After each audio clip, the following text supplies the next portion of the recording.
السلام علیکم ورحمۃ اللہ وبرکاتہ۔ کیا بات رضا اس چمنستان کرم کی،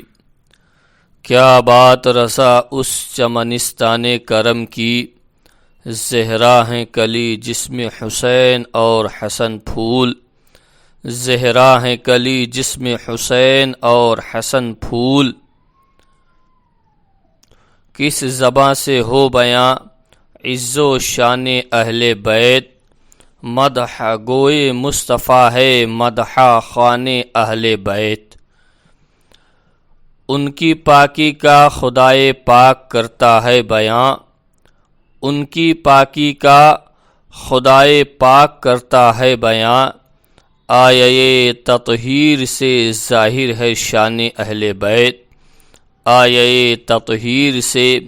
ظاہر ہے شان اہل بیت، اور بے اجازت جن کے گھر جبریل بھی آتے نہیں، بے اجازت جن کے گھر جبریل بھی آتے نہیں، قدر والے جانتے ہیں قدر و شان اہل بیت، قدر والے جانتے ہیں قدر و شان اہل بیت، اور بے ادب گستاخ فرقے کو سنا دے اے حسن، بے ادب گستاخ فرقوں کو سنا دے اے حسن، یوں کہا کرتے ہیں سنی داستان اہل بیت، یوں کہا کرتے ہیں سنی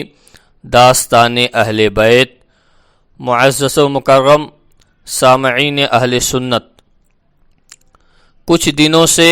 مسلسل لگاتار کئی بیانات جو میں نے سنے، جو باغ فدق کے مسئلے پر لوگ اپنی اپنی طرف سے اپنا اپنا بیان دے رہے ہیں، اور اس بیان میں کچھ ایسی باتیں بولتے ہیں کہ جن باتوں سے ہمیں پرہیز کرنا چاہیے۔ یہ میں آپ حضرات کے سامنے بہت ذمہ داری کے ساتھ یہ باتیں بول رہا ہوں، کیونکہ اس کا نتیجہ یہ ہوتا ہے کہ اگر ہم اس بات کو بیان کریں گے تو اس کے بدلے میں جو ہمارے مخالفین ہیں وہ ہمارے بزرگوں کو، ہمارے لوگوں کو برا اور بھلا کہیں گے، اور اگر وہ برا اور بھلا کہیں اور بات اگر ایمان اور عقیدے کی ہو تو بلا شک و شبہ اسے بیان کیا جائے گا، چاہے ہمیں کوئی برا کہے یا بھلا کہے، ہم اس کی پرواہ نہیں کریں گے، مگر اس معاملے کا عقیدہ اور ایمان سے کوئی تعلق نہیں ہے۔ حضرت سیدہ طیبہ طاہرہ سلام اللہ علیہا، حضرت فاطمہ زہرا سلام اللہ علیہا کے تعلق سے باغ فدق کے مسئلے پر جو لوگ اپنا معاملہ بیان کر رہے ہیں، وہ بیان کرتے کرتے کچھ ایسے جملے کہہ دیتے ہیں کہ جو جملے ہمیں نہیں کہنے چاہیے، ہمارے بزرگوں نے ان جملوں سے احتیاط کیا ہے۔ بے شک اللہ اور اس کا رسول بہتر جاننے والا ہے، مگر ہمارے امام حضور اعلی حضرت عظیم البرکت علیہ رحمت و رضوان نے جن باتوں سے ہمیں جن جگہوں پر، جن مقام پر کف لسان کرنے کا حکم دیا ہے، وہاں ہمیں کف لسان کرنا چاہیے، کیونکہ میرے امام کی نظر بہت دور کی نظر تھی، ان سے زیادہ آج کے دور میں کوئی علم والا، کوئی حلم والا نہیں ہے، لہذا ایسے بیان نہ دیے جائیں کہ جن سے باطلوں کو، بدعقیدہ لوگوں کو ہم لوگوں یا ہمارے بزرگوں پر یا ہمارے مسلک و مذہب مشرب پر انگلی اٹھانے کا موقع ملے۔ رہی دوسری بات کہ کچھ ایسے نالائق اور نکمے قسم کے لوگ ہیں جو یہ کہتے ہیں کہ یہ سنی جنتی بریلوی لوگ حضرت امام حسن و حسین و سیدہ طیبہ طاہرہ سلام اللہ علیہا حضرت فاطمہ زہرا اور داماد پیمبر فاتح خیبر حضرت علی مرتضیٰ شیر خدا فاتح خیبر اور جملہ تمام اہل بیت اکرام کے تعلق سے کہ یہ لوگ ان کے نام کے آگے علیہ السلام نہیں لگاتے، تو میں ایسے جاہلوں اور ان پڑھوں اور گنواروں کو بتا دوں کہ حضور اعلیٰ حضرت عظیم البرکت علیہ رحمت و رضوان کی بارگاہ میں کئی ایسے فتاوے آئے جن پر ان نفوس قدسیہ کے نام کے آگے علیہ السلام لگایا گیا، لیکن میرے امام نے کبھی ان کی اس بات پر گرفت نہیں فرمایا۔ تو اس سے پتہ چلتا ہے کہ آپ لگا سکتے ہیں اور لگائیں تو اس میں کوئی قباحت اور کوئی حرج نہیں ہے، کوئی گناہ نہیں ہے، لگا سکتے ہیں۔ لیکن ان جاہلوں کو، نکموں کو، نالائقوں کو صرف اور صرف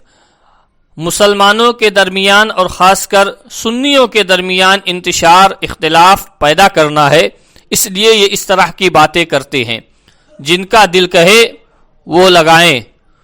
انہیں کوئی روکنے یا انہیں کوئی منع نہیں کرنے جاتا، لیکن چونکہ اب ان کو صرف اور صرف فتنہ برپا کرنا ہے، فتنہ پیدا کرنا ہے، اس لیے یہ لوگ اس طرح کی باتیں کرتے ہیں۔ میرے دوستوں، عزیز ساتھیوں، مسلمان بھائیوں، ہم اور آپ یہ باغ فدق کا جو مسئلہ ہے، اس مسئلے میں حضور اعلیٰ حضرت عظیم البرکت نے جو کچھ بھی لکھ دیا ہے، دلائل و شواہد اور براہین کی روشنی میں ہم اسی پر عمل کریں گے اور اسی بات کو مانیں گے۔ لیکن برائے مہربانی اور برائے کرم میں اپنے تمام ایسے علماء اور مشائخ جو ہیں ان سے گزارش کروں گا کہ ان مسئلوں کو نہ کوریدا جائے، کیونکہ ان کو کوریدنے سے کوئی معاملہ حل ہونے والا نہیں ہے۔ ہاں، وقت جب آئے تو ضرور اس بات کو بیان کیا جائے گا، لیکن اس مسئلے کو بنا ضرورت نہ کوریدا جائے اور بنا ضرورت نہ بیان کیا جائے، کیونکہ اس مسئلے سے عقیدہ اور ایمان کا کوئی تعلق نہیں ہے۔ اس سے نہ عقیدہ بنتا ہے، نہ ایمان کے کوئی معاملات ہوتے ہیں۔ ہاں، بے شک اہل بیت طہارات کے مراتب و مقام اپنی جگہ ہیں، ان کے مراتب و مقام کو ہم کیا بلکہ پوری دنیا کا کوئی بھی مسلمان نہیں ناپ سکتا، کیونکہ وہ خاندان نبی کے لوگ ہیں، خاندان پیغمبر اسلام کے لوگ ہیں، اللہ کے رسول کے گھر والے ہیں، ان کی شان بڑی بلند و بالا ہے، ان کی شان بہت عرفہ اور اعلیٰ ہے۔ اس کے بارے میں کسی نے کبھی کوئی کلام نہیں کیا، کسی نے شک نہیں کیا، لیکن ہم اور آپ اور تمام سنی مسلمان اور حضور اعلیٰ حضرت کے جتنے بھی غلام ہیں اور جتنے بھی حضور سرکار غریب نواز رضی اللہ تعالی عنہ کے عاشق اور ماننے والے ہیں، ہم تمام لوگ ایسے مسائل کو زیر بحث نہ لائیں، اس سے کوئی مسئلہ حل ہونے والا نہیں ہے۔ بس صرف ہوگا اتنا کہ اس سے جو باطل ہیں، جو اغیار ہیں، جو بے دین ہیں، جو بدعقیدہ ہیں، انہیں حملہ کرنے کا ہم لوگوں پر موقع ملے گا، باقی اس سے اور کچھ مسئلہ یا نتیجہ اخذ نہیں ہوگا۔ لہٰذا باغ فدق کا جو مسئلہ ہے، وہ مسئلہ ہمارے بڑے اسلاف اور علماء اہل سنت نے جو اپنی کتابوں میں لکھ دیا، ہم اسی بات کو مانیں اور اسی پر عمل کریں، اور باقی کوئی کچھ بھی بیان کرے ہم اس کے طرف کان بالکل نہ دھریں، اس لیے کہ یہ مسئلہ بڑا جو ہے وہ ایک پیچیدہ مسئلہ ہے، اور میرے امام حضور اعلیٰ حضرت نے اس کو بڑے آسان لفظوں میں ہم سنیوں کے لیے، ایمان والوں کے لیے حل فرما دیا ہے۔ لہٰذا ہم اور آپ اس مسئلے پر بحث ہرگز نہ کریں، اور کچھ ایسے نالائق اور نکمے قسم کے لوگ ہیں جو رہ کر حضور اعلیٰ حضرت کے ترجمے کنز الایمان پر اور آپ کی کتابوں پر یا آپ کے جو ہے وہ تصانیف پر سوالیہ نشان کھڑا کرتے ہیں، تو میں ایسے نالائقوں اور نکموں سے کہہ دینا چاہتا ہوں کہ تم ان کے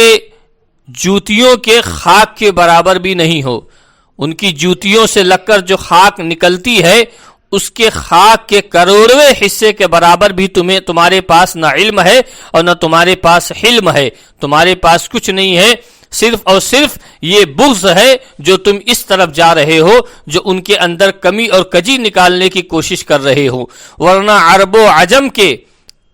اس دور کے تمام علماء نے آپ کو اپنا رہبر پیشوا ہادی تسلیم کیا اور وقت کا مجدد مانا، اور سب نے اس بات کو لکھا بھی اور بیان بھی کیا. کچھ لوگ ایسے ہیں جو مردود قسم کے ہیں، جن کی ذہن میں خباثت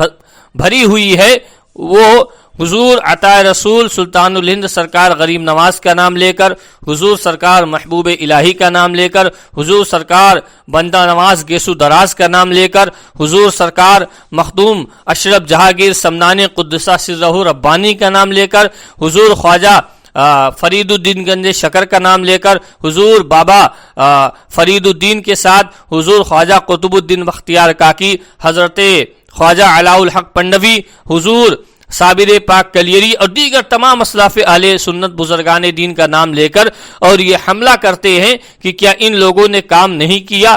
تو کسی نے آج تک سنی عالم دین یا کسی بزرگان دین نے کبھی ان کی خدمت کو یا ان کے کام کو یا ان کی کسی معاملات کو اگر انکار کیا ہو تو ایک روایت کوئی ایسا پیدا ہو جو دکھا دے کہ کسی نے ان کے خدمت دین یا تبلیغ اسلام یا ان کے معاملات کا اگر انکار کیا ہو تو ایک ضعیف سے ضعیف روایت کوئی دکھائے کہ کسی بزرگ نے انکار کیا ہو. سب نے اپنے اپنے دور میں اسلام کا کام کیا، پرچم اسلام کو لہرایا، سب نے اللہ و رسول کے پیغام کو لوگوں تک پہنچایا، سب نے اپنے وقت میں خدمت دین کیا، جیسا ان کا دور تھا، جیسا ان کا ماحول تھا، جس اعتبار سے ان کے پاس سہولیتیں فراہم تھی، اس اعتبار سے سب ہمارے اسلافوں نے اپنے اپنے وقت میں اپنے اپنے جگہوں پر دین اور اسلام کا کام کیا. اس سے کسی نے کبھی انکار نہیں کیا، اور بلکہ ہم جس امام کو مانتے ہیں اس امام بریلی کے تاجدار حضور اعلی حضرت نے تو یہ لکھ دیا کہ میں ان آقاؤں کا بندہ ہوں رضا. کس کا؟ آپ شعر حضور اعلی حضرت کا سنیے کیا فرماتے ہیں کہ میں ان آقاؤں کا، یعنی آقاؤں ان کے جتنے پہلے حضور اعلی حضرت کے بزرگان دین گزرے، میرے امام نے ان کو آقا کہا، اور کیا لکھتے ہیں کہ میں ان آقاؤں کا بندہ ہوں رضا، یعنی میں ان بزرگوں کا غلام ہوں. بندہ سے مراد ایک جگہ بندہ جب رب کے لیے ہوتا ہے تو وہ الگ معنی میں استعمال ہوتا ہے، لیکن جب کسی اور کے لیے بندہ کا لفظ استعمال کیا جائے تو یہاں بندہ سے مراد اور معنی غلام لیا جاتا ہے. اعلی حضرت نے کیا لکھا کہ میں ان آقاؤں کا بندہ ہوں رضا کہ بول بالے ہوں میرے سرکاروں کے. کیا لکھتے ہیں کہ میں ان بزرگوں کا غلام ہوں اور انہی کے بول بالے ہوں اور انہی کے سرکاروں کے بول بالے ہوں. تو جس نے اپنے آقاؤں کا، اپنے بزرگوں کا، اپنے سرداروں کا اس طرح خیال کیا ہو اور اس طرح کے الفاظ اور اس طرح کی باتیں لکھی ہوں، اور انہی آقاؤں کے صدقے میں اعلی حضرت کو یہ مقام اللہ نے عطا فرمایا، اعلی حضرت کو یہ رتبہ دیا، اور تمام یہ اعلی حضرت کو نہ علم اور نہ حلم کی بنیاد پر یہ سب کچھ ملا، بلکہ انہی بزرگوں کی تعظیم، اللہ رسول کی عزت و عظمت، ان کی بارگاہ کا ادب، انہی کے ادب کے صدقے میں اللہ نے اعلی حضرت کو یہ مقام عطا فرمایا. تو جنہوں نے اتنا سب کچھ لکھا اور سب کا ادب کیا، سب کے بارے میں ادب سے نام لیا، سب کا ادب سے استعمال کیا، سب کو ادب کے دائرے میں ادب کے ساتھ سب کو یاد فرمایا، اگر انہیں آج ہم مانتے ہیں تو کچھ ایسے بدعقیدہ، بے دین، مردود اور خبیث الذہن لوگ آ کر اور سنیوں میں، مسلمانوں میں اختلاف پیدا کرتے ہیں. آئیے میں جس شہر میں رہتا ہوں، شہر حضور سرکار غریب نواز میں، اس کے تعلق سے حضور اعلی حضرت عظیم البرکت سے ایک فتویٰ پوچھا گیا کہ حضور آپ یہ بتائیں کہ اگر کوئی شخص اجمیر کو اجمیر کہے اور اس کے ساتھ میں اگر شریف نہ کہے تو اس کے بارے میں آپ کا کیا حکم ہے یا شریعت کا کیا حکم ہے؟ میرے حضور اعلی حضرت عظیم البرکت علی رحمت و رضوان نے ارشاد فرمایا کہ اگر کوئی اجمیر کو صرف اجمیر کہتا ہے اور شریف نہیں کہتا تو بے شک اگر وہ کاہلی اور سستی کی بنیاد پر ایسا کہتا ہے تو وہ اللہ کے فضل سے محروم رہے گا، یعنی فضل الہی اسے نہیں عطا ہوگا۔ اور اگر وہ حسد، جلن، بغض اس بنیاد پر کہتا ہے کہ اس شہر کو عطائے رسول کے قدموں نے شرافت والا بنا دیا، غریب نواز کے قدموں نے اس شہر کو شریف بنا دیا، اس وجہ سے اگر وہ اجمیر کے ساتھ شریف نہیں بولتا تو آپ فرماتے ہیں کہ وہ عدو اللہ ہے، یعنی وہ اللہ کا دشمن ہے جو اجمیر کو اجمیر کے ساتھ شریف نہ کہے۔ تو جنہوں نے اس طرح کا ادب کیا ہو، جن کا ادب کا مقام یہ رہا ہو کہ ان کی ذات تو اتنی بلند، ان کے شہر کو بھی اگر کوئی شریف نہ کہے، تو جس پر میرے امام نے یہ فرمایا کہ وہ اللہ کا دشمن ہے، اگر بغض اور حسد کی بنیاد پر کہتا ہے اور اگر کاہلی اور سستی کی بنیاد پر کہے گا تو وہ اللہ کے فضل سے محروم رہے گا۔ تو جنہوں نے اس طرح اپنے بزرگوں کی بارگاہوں کا ادب کیا ہے، ان کے ماننے والوں کو اس طرح سے کہنا اور ان کی کتابوں میں، ان کی تصانیف و تحریر میں کجی اور کمی نکالنا، یہ تمہارے بس کی بات ہے؟ جن کو علماء عرب نے تسلیم کیا، جن کو علماء عجم نے مانا کہ آپ کے جیسا آپ کے دور میں کوئی عالم ربانی نہیں ہے جو آپ نے دین اور اسلام کی خدمت کی ہے، ویسا آپ کوئی نہیں کر سکتا، اس کے باوجود بھی کچھ ایسے چند کیڑے مکوڑے اٹھ کے اپنے گھروں سے آ جاتے ہیں اور ان کی کتابوں میں، تصانیف و تحریر میں کمی نکالنے کی کوشش کرتے ہیں۔ یہ کمی وہ ان کے اندر نہیں نکال رہے ہیں، یہ وہ کمی خود اپنی بیان کر رہے ہیں، کیونکہ ایک محاورہ آپ لوگوں کے اور ہمارے سب کے درمیان مشہور ہے کہ آسمان پر تھوکنے سے وہ تھوک آسمان پر نہیں جاتا بلکہ تھوکنے والے کے اوپر ہی گرتا ہے۔ تو ایسے ان لوگوں کی مثال ہے جو حضور اعلی حضرت کی کتابوں میں کمی اور کجی نکالتے ہیں۔ تو لہٰذا میں یہ گزارش کروں گا کہ جو لوگ بغض و حسد کی بنیاد پر اعلی حضرت کی کتابوں میں یا تصانیف و تحریر میں کمی نکالتے ہیں، ایک مرتبہ وہ اپنے گریبان میں جھانکے اور اپنی کمی جو ان کے اندر ہے اسے پہلے دور کرنے کی کوشش کریں۔ انشاءاللہ پھر جب وہ پڑھیں گے تو وہ دیکھیں گے کہ بے شک کہ اعلی حضرت نے ہر بزرگ کی، ہر بزرگان دین کی، ہر اسلاف کی تعریف و توصیف کی ہے، سبھی کی شان بیان کی ہے۔ میں نے تو ایک مثال حضور عطائے رسول کی دے دی ہے، ورنہ حضرت صابر پاک کلیری، حضرت خواجہ بندہ نواز گیسو دراز، حضرت محبوب الہی نظام الاولیاء، ان کی شان میں حضرت بابا فرید، جملہ تمام اسلاف اہل سنت کی شان میں آپ نے اس قدر لکھے ہیں کہ خدا کی قسم اب کوئی نہیں لکھ پائے گا جو اعلیٰ حضرت نے لکھ دیا۔ یہ ہمارا اس بات پر عقیدہ اور ایمان ہے، اس لیے کہ انہوں نے جو کچھ لکھا وہ صرف اللہ و رسول کے لیے لکھا اور سب کی شان بیان کی ہے۔ تو لہٰذا میں اپنے تمام سنیوں سے، مسلمانوں سے گزارش کروں گا کہ آپ حضرات جو ہے کسی بھی بزرگان دین کو برا اور بھلا نہ کہیں، وہ سب ہمارے سروں کے تاج ہیں، جو میرے امام نے فرمایا کہ میں ان آقاؤں کا بندہ ہوں رضا کہ بول بالے ہوں میرے سرکاروں کے، کہ بول بالے ہوں میرے سرکاروں کے۔ اور باغ فدق کے مسئلے پر آپ حضرات خدا کے واسطے بحث نہ کریں، اللہ و رسول کے سپرد یہ معاملہ کر دیں، اللہ و رسول بہتر انصاف اور عدل کرنے والے ہیں، اور میرے امام نے جو کچھ بھی اس مسئلے پر فرما دیا ہم اور آپ وہی باتیں، انہی باتوں پر عمل کریں اور وہی باتیں تسلیم اور قبول کریں، اس کے علاوہ اور کسی بیان کی طرف آپ لوگ نہ جائیں، چاہے بیان کرنے والے، کیونکہ ایسا بھی ہوتا ہے کہ کبھی کبھی جذبات اور جوش میں لوگ بولنا کچھ چاہتے ہیں اور بول کچھ دیتے ہیں، لیکن بعد میں ہوتا یہ ہے کہ جب انہیں بتایا جائے تو پھر وہ اپنی انا میں اور اپنے نفس پرستی میں پھر وہ اس بات کو قبول نہیں کرتے۔ تو لہٰذا آپ حضرات کسی ایسے بیان کو نہ سنیں، بلکہ صرف جو حضور اعلی حضرت نے اس مسئلے پر لکھا ہے آپ اسی باتوں پر عمل کریں اور انہی باتوں کو مانیں۔ اللہ تعالی ہم تمام لوگوں کو مولا مذہب اسلام، مشرب سرکار غریب نواز اور مسلک اعلی حضرت پر زندگی بر قائم و دائم رکھے، اور جب تک دنیا میں رہیں مولا ایمان پر زندہ رکھے، اور خدا ہم سبھی کا خاتمہ ایمان پر فرمائے۔ انہی چند باتوں کے ساتھ آپ حضرات اس بیان کو خود بھی سنیں اور اپنے دوست احباب اور سنیوں میں بھی اسے زیادہ سے زیادہ شیئر کریں، تاکہ یہ جو مسئلہ ایک لوگوں نے اسے اختلافی مسئلہ بنا دیا ہے اس مسئلے کا خاتمہ ہو سکے۔ السلام علیکم ورحمۃ اللہ وبرکاتہ۔